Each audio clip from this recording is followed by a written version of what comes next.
Hello, I'm Grim, and welcome to this video, which is a review of Banjo-Kazooie the Bear Waker, which is simultaneously one of the greatest pieces of fan art I've ever seen, while also being one of the tightest and most enjoyable mods I've ever played. This custom-made Banjo-Kazooie level, crafted by YouTuber Mark Kirko, whose channel can be found linked in the description, has seamlessly placed Banjo-Kazooie into the world of Zelda's Wind Waker, and in doing so, has managed to combine the best of both worlds.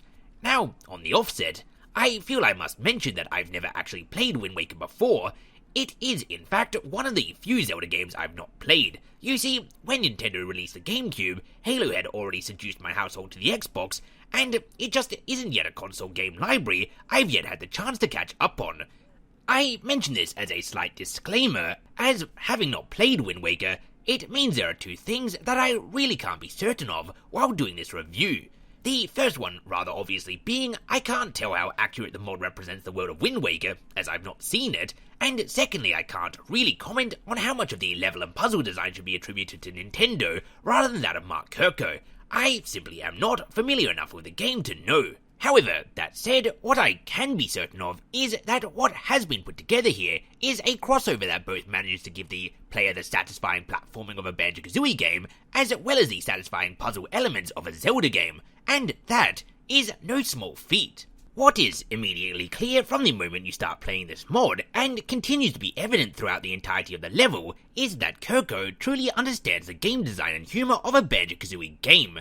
There are several moments that I found myself jumping into areas expecting to find something, because were it a real Banjo game I would, and being pleasantly surprised to find my curiosity rewarded. However, the norms of Zelda, beyond the puzzle elements which two are represented, are here also, and this can perhaps be no more clearly illustrated than when I entered a household, saw some pots and thought I should be able to smash those jugs, and was pleased to find that not only I could do so, but was rewarded for my smashing, not with rupees, but instead some music notes. Speaking of music notes, all collectibles that a Banjo-Kazooie level should have can be found in this one, and then some more. There are the usual 5 Jinjos and the 10 Jiggies, however the music notes have been up to 200, and there are also 15 Mumbo tokens to be found, though only 10 are actually needed. The extra 100 music notes are not only an understandable expansion, but also a welcome one, as far as Banjo-Kazooie levels go, this one is fairly gigantic.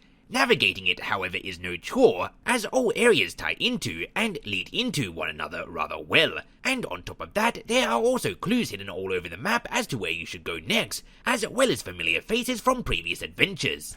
Interactions with said characters are some of the most enjoyable parts of this mod, as not only does Kirko clearly understand the game design elements that make a Banjo game, but so too does he understand the humour, giving us witty and sassy dialogue that would have fit right into any official entry into the Banjo-Kazooie franchise.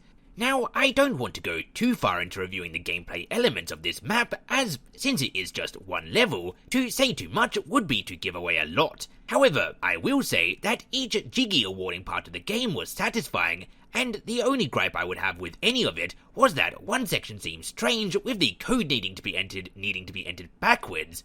I had written down the code on paper and only figured out it had to be entered backwards through trial and error, and even after having done so, I was not really sure what I had missed to indicate that that was how it had to be done.